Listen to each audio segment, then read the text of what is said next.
So the first aspect or inner strength that constitutes resilience is something that is kind of counterintuitive, because, you think about resilience as you get going and get it done no matter what. Well, but that's not totally reasonable and also not really the best approach to, as I said before, challenges in your life or goals that all of a sudden have obstacles in their ways. The first step is acceptance. It is what it is, which I don't really like that much, this expression, because it is at the end what we make out of it. But just starting with accepting that this is where you're at and this is what you're facing really gets you out of denial. See, if someone is really struggling with financial issues, credit card debts totally raked up, debt collectors are calling all day long, and then they're saying like, well, I think this house by the beach looks really, really beautiful. We should just put an offer on that. Well, you're not accepting that you are really in a deep situation of financial problems, and you should first take care of that before you're dreaming about something bigger. So acceptance really is a reality check, and it is important to accept, because if you don't, what happens is that you are going into resistance. You are swimming upstream. You are banging your head against the wall. And usually that expends a lot of energy and doesn't really get you anywhere. It's like if you're stuck in the mud and you're just spinning your wheels, and you dig yourself deeper and deeper in. Well, you have to accept that maybe you need to call someone to pull you out or find another approach, because that is not working. When I was hiking once with Danielle in the mountains, I absolutely was determined to do the same hike that we had done the year before. It was gorgeous. We saw many wild animals. I couldn't wait. And when we arrived, it turned out there was a huge snowfield right on our path. Well, I couldn't accept that, well, maybe we are too early and maybe this walk is not totally without any danger. No, I was just keep on going, drag Danielle behind me, who is, from Florida. So she's not totally at ease with snow. And so we just kept on going up and kept on going up. And well, when you go up, you have to come down. And the going down on a snow field, that is not really something without danger. And I didn't think about that. All I could think about is that I want to get that hike in and get to that goal that I had. And I didn't accept. And so I still, after all these years, have to hear from Danielle that I almost killed her on that hike. It was really, really something dangerous. And I accept that this was kind of stupid. And that is one example where I feel like we are misunderstanding acceptance as weakness or as giving up. I always tell people when they have a hard time accepting that they're struggling, let's say with anxiety or a chronic illness, that the acceptance brings a certain kind of surrender. It gives a certain kind of peace. It gives you the starting point of your healing journey. Acceptance is not giving up on hope. Acceptance is simply kind of looking at the landscape that you're at. If you got lost in the woods, you accept, well, I guess I'm here. I need to figure out where this exactly is, and then I can regroup and move forward. And that is what the gift of acceptance really is. This maybe more from a place of neutrality, taking an inventory, realizing this is the situation, and not necessarily going into this frustration or feeling like the victim who, gets unfairly treated by life or other people, or playing the blame game. It's all that creates a lot of suffering. And it doesn't really help you to gain resilience, because resilience requires us to have access to our energy. And if we don't accept, we are wasting a lot of that precious energy on simply bemoaning what we cannot change. In Buddhism, they say that attachment is the root of all suffering. And I think that's exactly what the non-accepting is doing. And we are a society, more and more, that we don't really accept, because acceptance means we're not in control. We have, maybe, to use patience, oh God, what is that? To finally get what we want or find a solution. There is no instant gratification. All those things that we are really having a hard time with. That is what we need to foster and strengthen in order to become more resilient. So how do you practice letting go? How do you practice acceptance? I talked to a client the other day who has pretty much a wonderful life. She has kids, she has a beautiful home, she has a lot of friends. She doesn't really have to worry so much about her financial well-being. She has a creative outlet, but there is a desire in her to want to do something of greater purpose, which I completely understand. But the problem is that she cannot accept that this is where she is right now. This is the life that she has right now. She doesn't have the information yet that she needs to be inspired to do something else. It will come if she stays open and if, this is also a matter of the right timing. So I suggested to her, and I suggest to you, to practice acceptance is to notice when you get too attached to the wanting. And when, because you want, you don't realize that you have everything you need and that the wanting is just overwhelming you. I want this to be different. I want to move forward. I want to have answers. If you notice that this wanting becomes like an obsession, just slow yourself down, connect to your senses, be aware of your environment, the tasting, smelling, touching, seeing, hearing, all the things that you bring you in the present moment. Just really ground yourself in that and visualize that you're letting go of any wanting. You can visualize it as something that you're trying to grasp in front of you, and you just simply pull your arm back and say, no, this is not the right time for me. You can focus on appreciating what already is and really open yourself up to fill yourself up from this desire to want. That really helped me a lot when 2 of my beloved animals died in a short amount of time. To not want that, to not be the reality. Of course, I wanted that, but that was not getting me to acceptance. But instead, I focused on the animals we still have, and I was sharing the grief with them, but I was present with them, and I appreciated their presence and their health. And so there was some room also for this acceptance to really help me to find more peace with what is, rather than wishing for another, reality. So when you feel that you want, let go of the want, let go of that, this feeling of obsession, and just go more into the what is and not what should be. And the second way to practice acceptance is when you notice yourself going into friction. You get frustrated, you get irritated, you have a sense of, again, life is not the way you want it to be. Let's say you're stuck in traffic and you're late, or the line at the coffee shop is really long, or someone that you thought should call you doesn't call you back, or maybe you spill some food on your shirt. I'm really good at that, at both. When I spill food on a shirt, I do get into friction. I do get in resistance. I have used plenty of time German swear words that don't really sound very nice. And that is, again, a waste of energy, and it doesn't really help you to go to this place of acceptance. So just observe yourself and say, oh, wow, this is a great opportunity for me to accept. I accept that right now I'm stuck in traffic. Maybe I can do some breathing or listen to a podcast.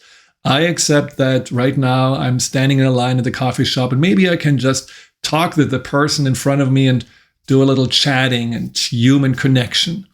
I accept that I have spilled food, and that is great because usually it would upset me, but I can actually let go of that need to have it perfect or be in control and simply accept, well, life can be messy and shirts can be dirty, and that's not a big deal. There is every day something that I think we can practice acceptance with. It really makes a huge difference. It's one of those things that when you accept, it frees up so much energy, so much openness in your mind, and you come way faster to solutions or shift in perspective. And you will find out, rather than trying to, stronghold life and form it the way you want it to be, you're actually also seeing that life can unfold how it is meant to be. So rather than swimming upstream, you can let yourself also go and get carried downstream, which is what being inspired or feeling somehow guided or collecting the necessary information for the next step is all about. So start with acceptance and then go to the next step of your resilience program, your resilience strategy. Now, the next inner strengths that you want to foster and access for you to become more resilient is optimism. Now, Oscar Wilde says the optimist sees a donut and the pessimist sees the whole. So what is optimism other than just having a different perspective?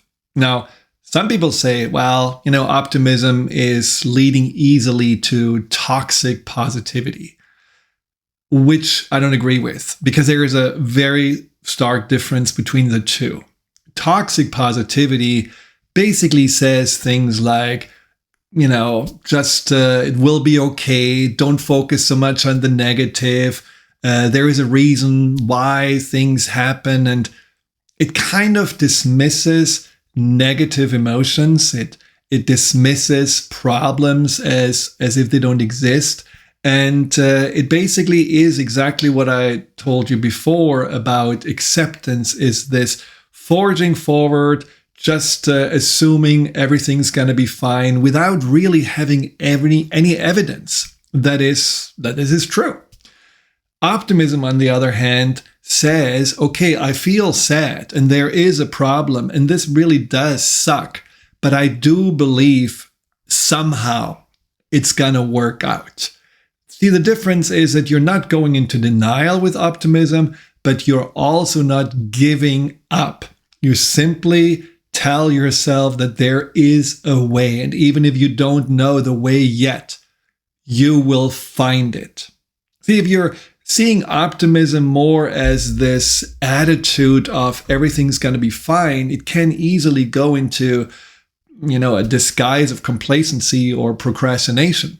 And that is not really what optimism is supposed to be. It's more like an inner boost, changing, your attitude, freeing energy. And it really works. I mean, there has been a long-term study across several decades. I think it was done by Harvard that observed people, depending on their attitude that they developed in their adult life and how that attitude, whether it was more pessimistic or more optimistic, how that affected their health and well-being. And the study showed that people that were pessimistic had a 42% higher chance of dying, because pessimism was also leading to bad habits. It was leading to higher blood pressure.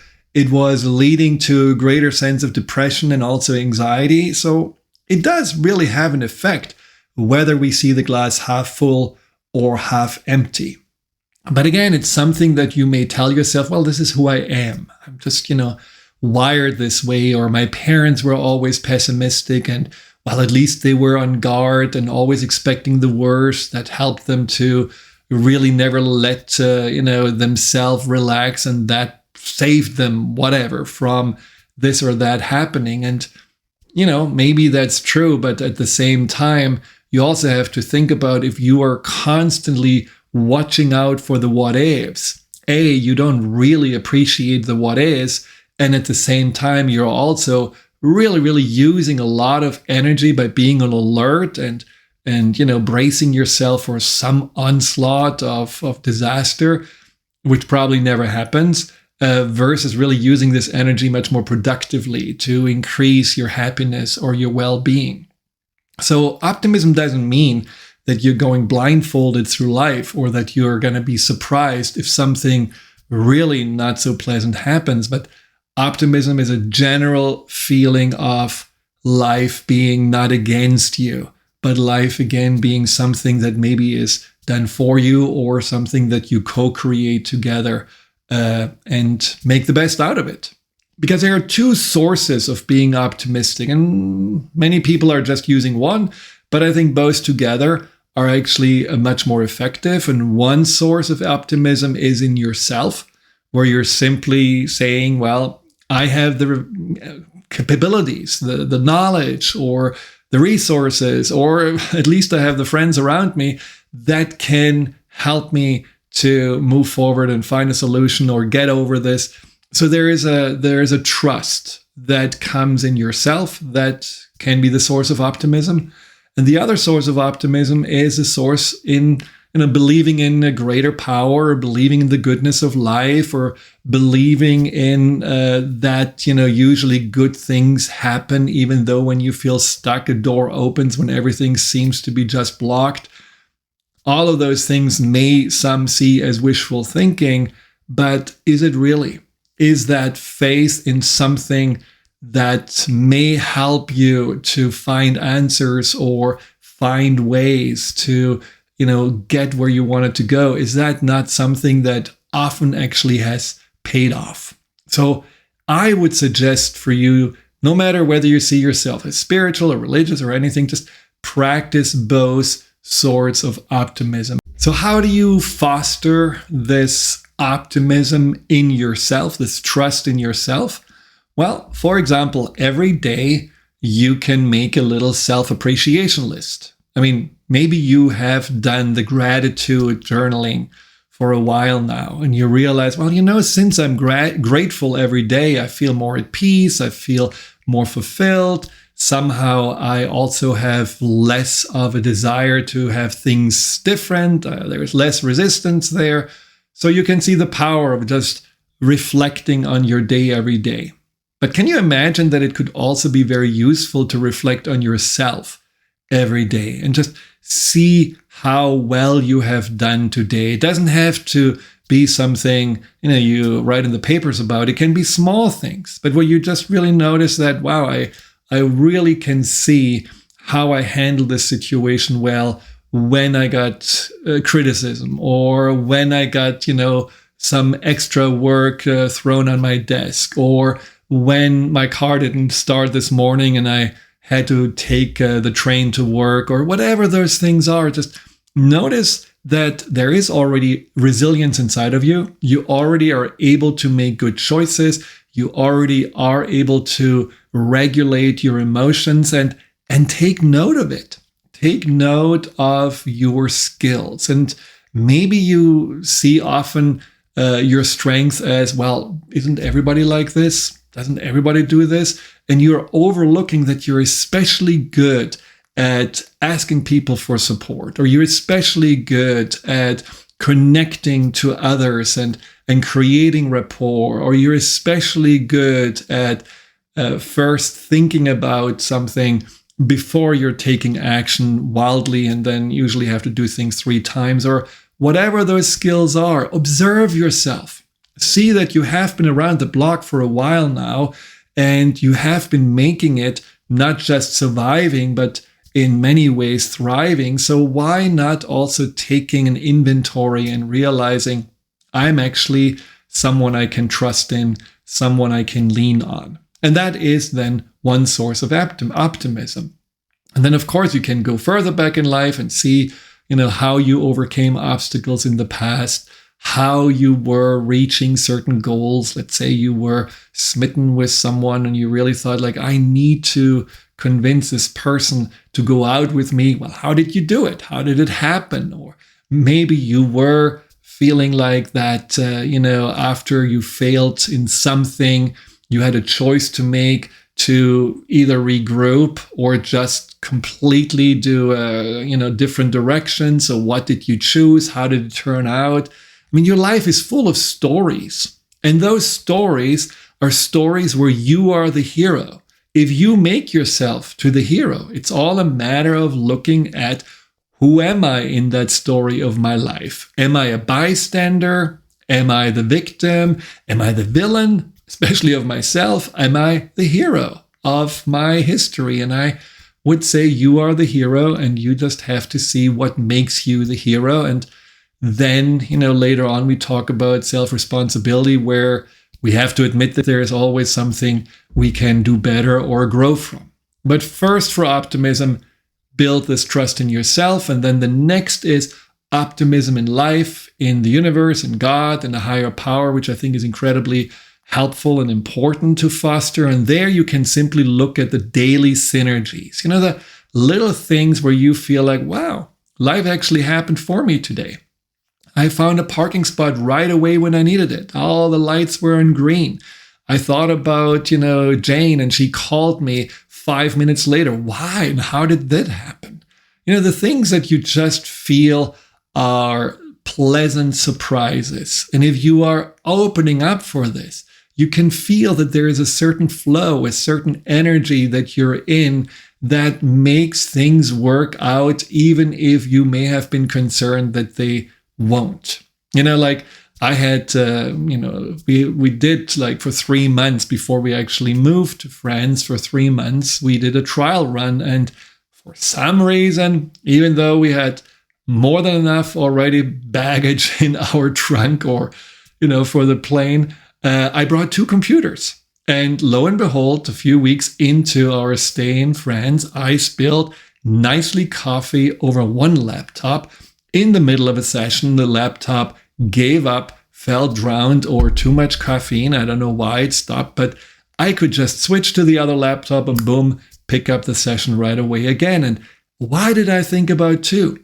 No idea, but I was very grateful that somehow I had this inspiration. So that's kind of a belief in myself and a belief in being inspired and guided to do the right thing. And I think there are just ways we can see that there is maybe a benevolent force supporting us. And then there is also these near misses, where something could have happened, or we were, in a really dicey situation. Like, I was pretty much twice drowning, and last minute, somehow I was saved. And that is definitely something where I feel like, wow, that was, maybe my guardian angel helping me, literally, because I was that was pretty scary. And maybe there were accidents that you almost had, but they didn't happen. Or there were, again, situations where you could have gotten in trouble, but somehow last minute, something positive turned out to be.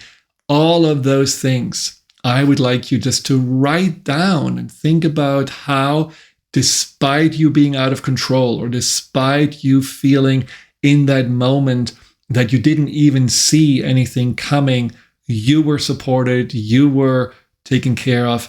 And that gives you also a more deep trust in life. Optimism is a strength that we have. There is something when you're a little baby and you, at some point, or a toddler, you decide to do your first steps upright, and boom, you're falling down, and maybe you hit your head or so, and you're crying. Well, you're not giving up. You're saying, okay, maybe I'm going to try it again. So there is an innate optimism that makes us walk, that makes us try out new things, even if you're failing or hurting ourselves. And that is a strength I think we all can use more of. And we just need to be a little bit more focused on how to build that strength so that we can use it when we need it to gain more resilience.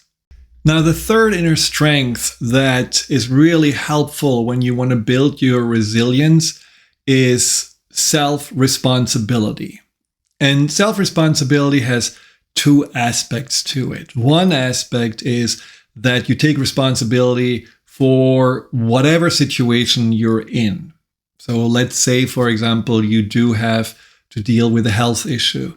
And rather than giving all your power to the doctors only and basically saying, well, they're going to fix it, you're taking responsibility and you're asking yourself, what can I do to accelerate the healing? What can I do better?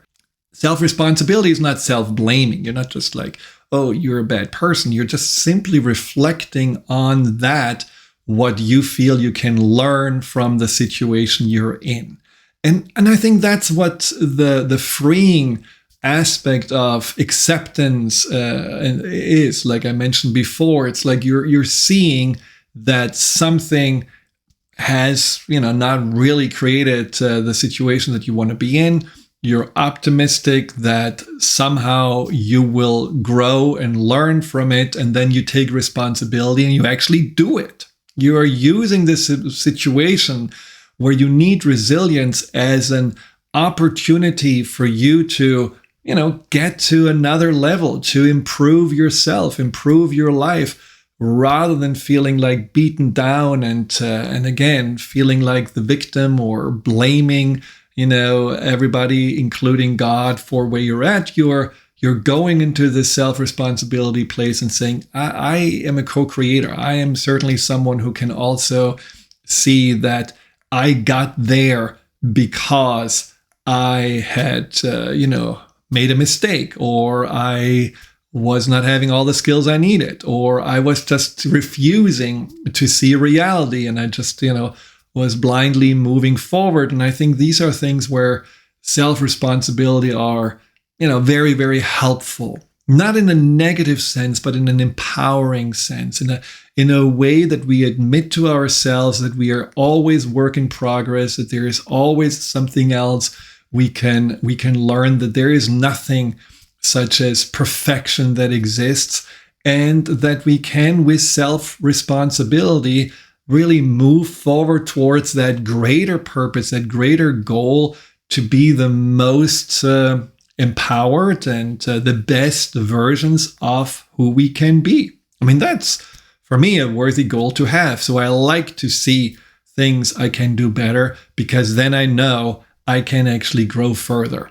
So self-responsibility is that aspect, but then there is also the self-responsibility for your emotions, for your thoughts, and for your actions. There is this, I really admire how strong people are. I talked in a little podcast or reel about the real heroes in life, the everyday heroes that are often overlooked. People that are just showing how strong our mind and our body and our spirit can be. And we should get away from admiring the people that have everyone's, the superstars or the billionaires in the world. Yeah, they got somehow something and they got where they are, but we are just looking at them as, these were the gods in life. And I just think that's a mistake, because the ordinary person who's just going through, the day-to-day grind and keeps on moving, those people are often doing so much more to show what we are capable of than someone who just, writes a check or puts out the, black Amex card and just purchases anything they want.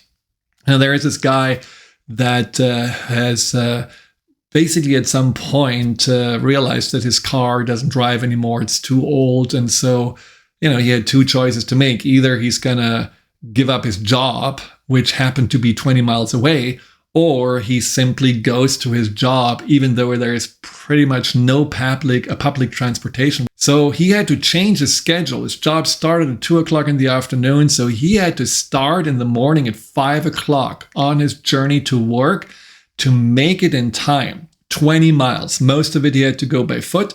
And then in the evening, he had to go 20 miles back. He barely got any rest, barely got any sleep. But do you think he complained, or he was anyone who, just felt like the victim and was in great resistance? He just knew, I got to do what I got to do to feed my family. So I'm just going to do those 40 miles walk a day. This is unbelievable, I have to say. This is something where I just find a deep admiration. And thank God some Good Samaritan noticed what this man was doing every day and put it out on, I don't know, some social media channel. And then others were collecting money and got him a car. But he didn't expect that. That was not something he was asking for. He just took responsibility for the circumstances he was in.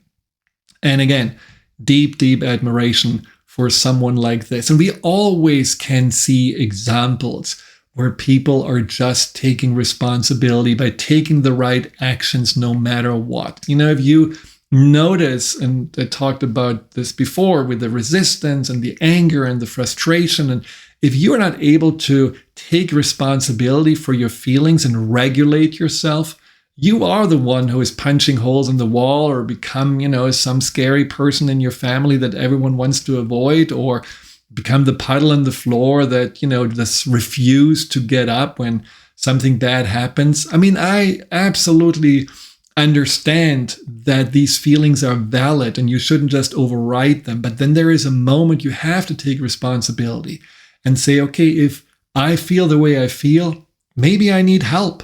Maybe I need to ask someone about anger management or about depression, or maybe I need to go into a support group when I see that my emotions make me go into self-medicating or drinking too much or whatever it is.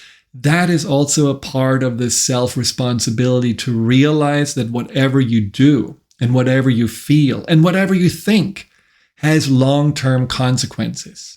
In the moment, it may feel good to actually go into complaining and maybe bemoaning or being angry and frustrated and rageful. It can feel good. It feels like something is moving, something is expressed. You're not feeling totally, numb and paralyzed. But again, this is where we can also get attached to the emotions, too attached to being right, too attached to our misery, too attached to this role of powerlessness and victimization. And we are not really standing up and saying, okay, now enough of that. Let's see what we can do next. Same with anxiety. Some people feel like, well, we cannot minimize anxiety. It's such a terrible thing. And trust me, I probably know anxiety quite a bit based on my own anxiety, but also on the 20 plus years having worked with people that were anxious and were feeling stuck with anxiety. But again, anxiety is also our responsibility. It's another way for us to say, so what do I do to learn more about anxiety, how to understand where it comes from, how to understand how to manage it, how to understand to not react to it, but how to respond to it. That is all in our responsibility. So in order to be resilient, we really want to be clear that not going in denial, not going into the illusion of there is no problem, but really taking this acceptance approach and seeing it as, okay, this is a situation I'm in. I'm accepting that this was my fault, or I'm accepting that I had limitations, or I'm accepting that I was powerless and couldn't do anything about it, or I have to accept that this is bad. And then you have the optimism that says, well, I'm going to find a solution. Something will work out. I will find a way. I can rely on maybe others or, the world around me or the higher power to also open some doors. So there is this positive energy that opens your mind.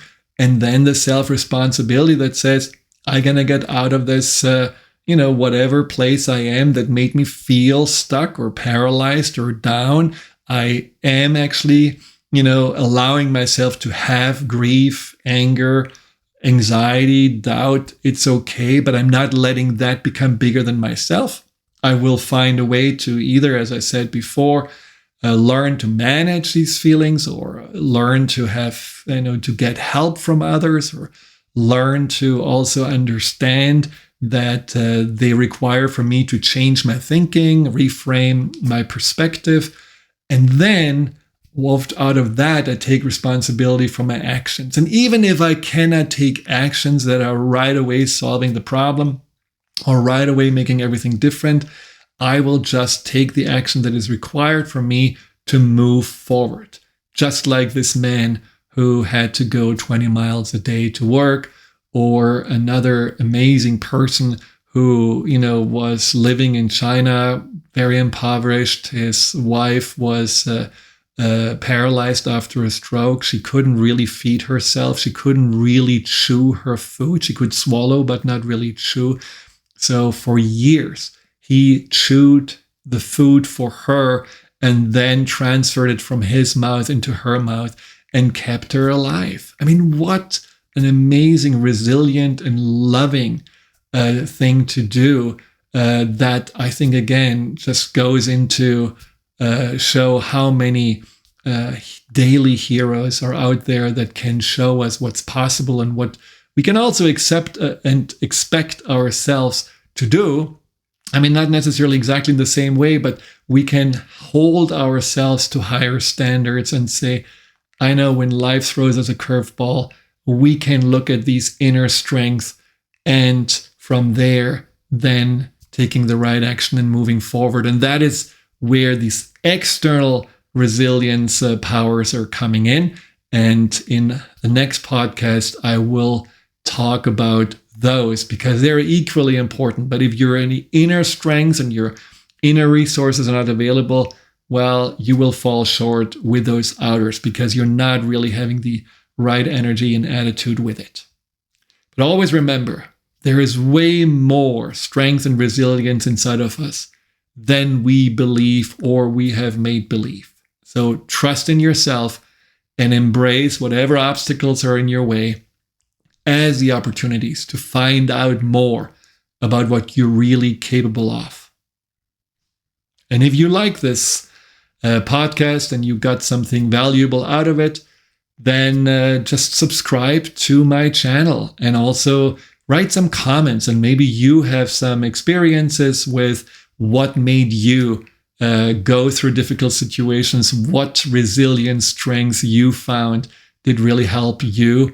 It would mean the world to me if I can hear from you and if you can subscribe to this channel. Thank you. Hi, Dr. Friedemann here. Thank you for tuning into my YouTube channel. If you're interested in learning more about fear and anxiety, here you'll find guided meditations, webinars, and interviews with some of the most renowned experts in the field of empowerment. Delve into the over 230 videos and more to come every week.